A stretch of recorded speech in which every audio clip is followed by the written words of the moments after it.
Assalamualaikum warahmatullahi wabarakatuh. Kekalahan pasukan Muslim dalam Perang Salib periode pertama menumbuhkan keinginan yang kuat untuk membalas tentara Salib.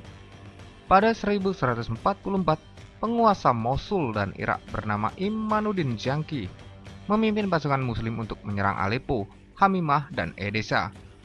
Kemudian Imanuddin Jangki meninggal pada tahun 1146. Dengan meninggalnya Zengki, maka pihak Muslim mengalami kehilangan besar. Usaha penaklukan wilayah Salib kemudian dilanjutkan oleh putra dari Zengi yang bernama Nuruddin Mahmud ibnu Zengi. Pada tahun 1149, Nuruddin Zengki berhasil merebut kota Antiocha dari kekuasaan Bahemon. Ia dikenal memiliki kualitas kepemimpinan yang brilian. Ia berasal dari keluarga yang terbiasa dengan tugas militer dan pemerintahan.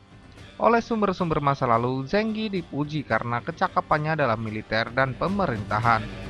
Namun di berbagai sumber juga ia digambarkan sebagai pemimpin bertangan besi yang disiplin dan tidak pandang bulu. Zenggi menerapkan disiplin yang ketat terhadap pasukannya, layaknya disiplin para panglima Mongol. Namun apapun itu, Zenggi tetaplah salah satu tokoh penting dalam masa transisi Perang Salib pertama menuju Perang Salib kedua. Nuruddin Zengki kembali melakukan penyerangan terhadap pusat kekuasaan tentara Salib yang berada di Edessa pada tahun 1151. Ia mampu menaklukkan seluruh kota Edessa dengan kekuatan pasukan besar Muslim. Kedua putra Zengki mewarisi keahlian ayah mereka dalam berperang, akan tetapi terdapat satu keistimewaan dari Nuruddin Zengki. Ia memiliki kecenderungan untuk menyatukan kaum muslimin, sehingga ia dapat menggalang kekuatan untuk melancarkan serangan ke wilayah-wilayah kekuasaan tentara Salib. Bagi para pemeluk agama Kristen saat itu, kota Edessa memiliki posisi spiritual yang penting, karena di kota tersebut terdapat banyak kapel dan gereja. Bahkan pemeluk Kristen meyakini bahwa di gereja utama kota Edessa tersimpan sapu tangan milik Yesus. Oleh sebab itu, orang-orang Eropa sangat khawatir pasca direbutnya kembali Edessa oleh pasukan Muslim. Semua wilayah pendudukan tentara Salib lainnya juga akan mengalami hal yang sama. Jatuhnya kota Edessa menyebabkan orang-orang Kristen mengobarkan Perang Salib kedua. Paus Eugenius III mengumumkan perang suci dan mengajak beberapa petinggi kerajaan Eropa untuk turut berkontribusi. Louis VII dari Prancis dan Konrad II dari Jerman menanggapi ajakan dari Paus Eugenius III dengan positif. Mereka berdua memimpin tentara Salib untuk melakukan perebutan wilayah Kristen di Syria. Pengepungan Damaskus terjadi antara 24 Juli dan 29 Juli 1148 selama Perang Salib kedua. Pengepungan ini berakhir dengan kekalahan telak tentara Salib dan menyebabkan disintegrasi tentara Salib.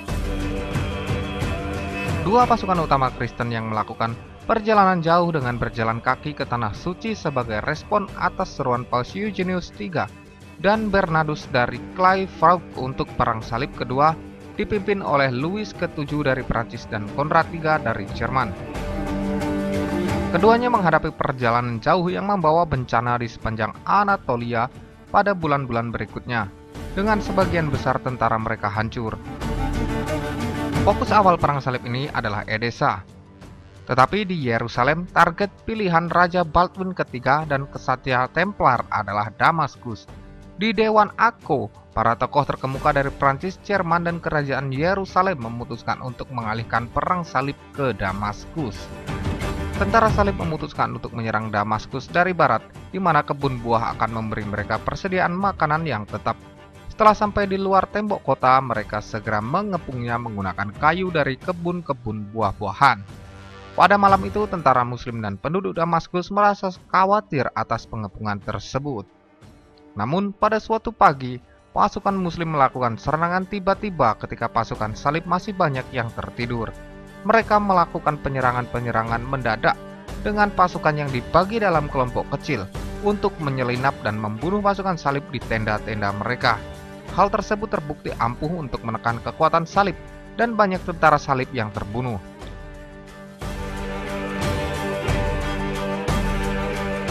Peristiwa ini telah mendorong tentara Salib untuk berpindah ke tempat yang terbuka di sebelah timur Damaskus. Namun tempat ini lebih tidak mendukung bagi pasukan salib karena tempat ini langsung berhadapan dengan benteng yang paling kuat dan di sini sumber air sangat sulit. Ketika pengepungan masih berlangsung, tentara Turki dari luar kota mulai berdatangan ke Damaskus untuk membantu umat Islam. Persenjataan dan pasukan Damaskus menjadi bertambah. Serangan-serangan terus dilancarkan oleh Nuruddin Zenki. Pasukan salib pimpinan Konrad III dan Louis VII kini berada dalam keadaan sulit. Posisi pasukan mereka yang semula berposisi menyerang kini sudah menjadi posisi bertahan. Tidak sampai di situ, justru pasukan salib malah berdebat mengenai siapa yang lebih pantas memimpin kota tersebut apabila mereka dapat menaklukkannya.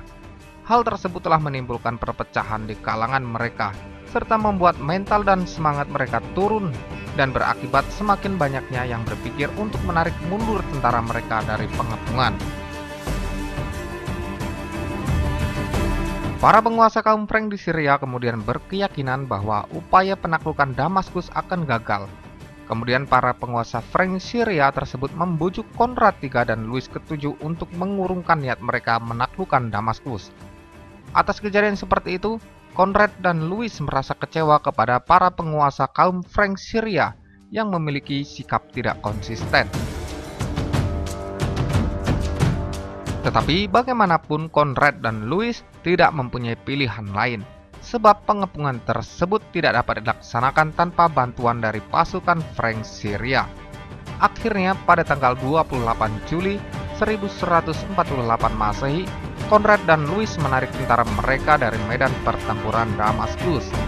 Namun, pasukan Muslim tidak tinggal diam dengan membiarkan pergi begitu saja pasukan salib. Pasukan Muslim mengejar tentara salib dan terus menyerang mereka, sehingga banyak tentara salib yang terbunuh.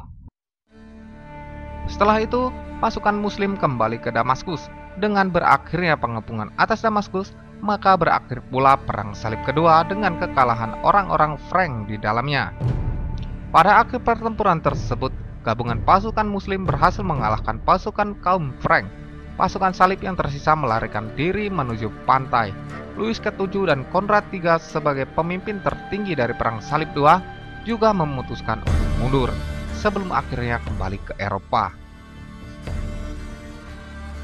Perang Salib kedua dapat dikatakan tidak menghasilkan apapun bagi kaum Frank selain kerugian besar yang mereka derita. Sementara bagi Muslim, kemenangan di Damaskus menjadi tanda kebangkitan persatuan Islam di bawah komando Nuruddin. Setelah Perang Salib kedua ini, masih terjadi pertempuran-pertempuran yang melibatkan antara umat Islam melawan orang-orang Frank.